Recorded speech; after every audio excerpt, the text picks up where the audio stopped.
This made it to you intentionally, for there is nothing unintentional about God and universe. Therefore, in order for you to have the ultimate life experience, fear was gifted to us all.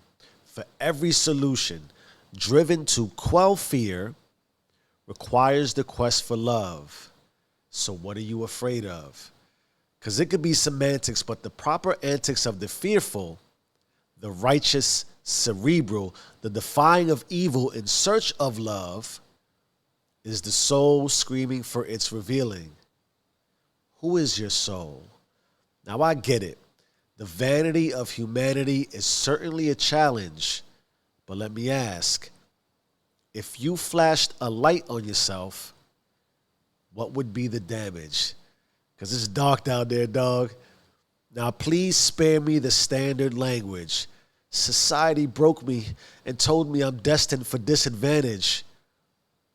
God and universe didn't intend you to be a puppet, a display and mirage of societal buckets. Generation after generation after generation, we suffer self-inflicted masochism, degenerating cultures.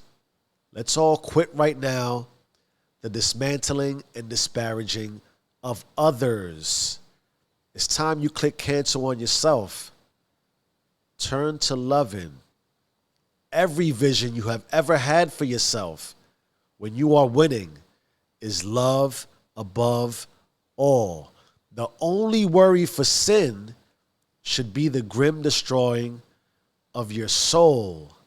Now back to that. You ever stop to think what it is that you think?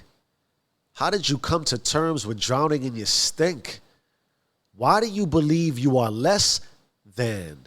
When did you start telling yourself you aren't good enough?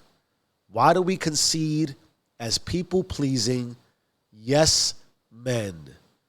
When did you self-martyr your conscience to death? Who is your soul? What are you afraid of? The heckling, resenting, demeaning, offending? Side eyes, mean mugs from others who are relenting? Are you really worried about what the next man says? You really think they ain't also fucked up in their own head? You think you're that special that anyone truly cares that deep? You think win or lose, you still won't wrestle with despair? Who is your soul? What is your truth? What is it worth to you and yourself? What makes your hair stand up and want to sink in your boots while at the same time you feel like you've conquered the root? Why are you so afraid of God? It's what you're destined to do. What does it really mean when you are looking at you?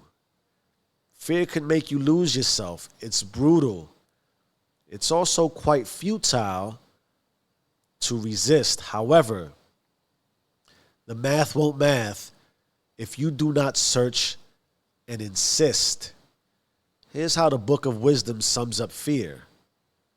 Accept this as my little parting gift. Let us lie in wait for the righteous man, because he is inconvenient to us and opposes our actions.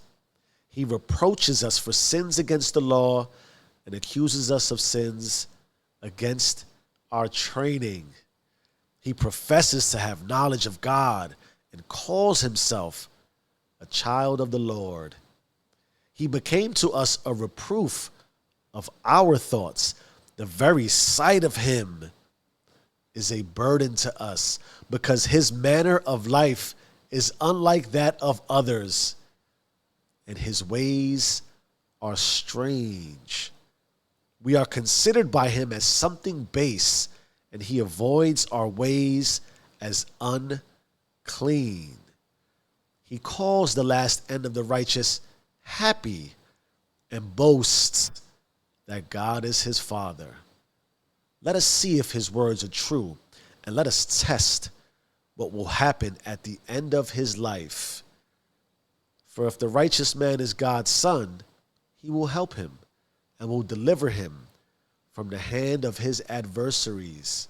Let us test with insult and torture, that we may find out how gentle he is and make trial of his forbearance. Let us condemn him to a shameful death, for according to what he says, he will be protected. Thus they reasoned, but they were led astray, for their wickedness blinded them.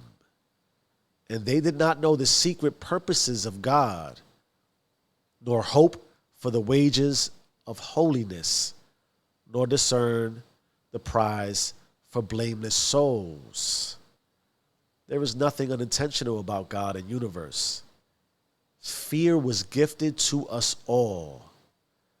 The journey of your soul is not discovery, rather remembrance of who you already are. Change your mind, change your life. I am who I say I am. Do you. Stay rich.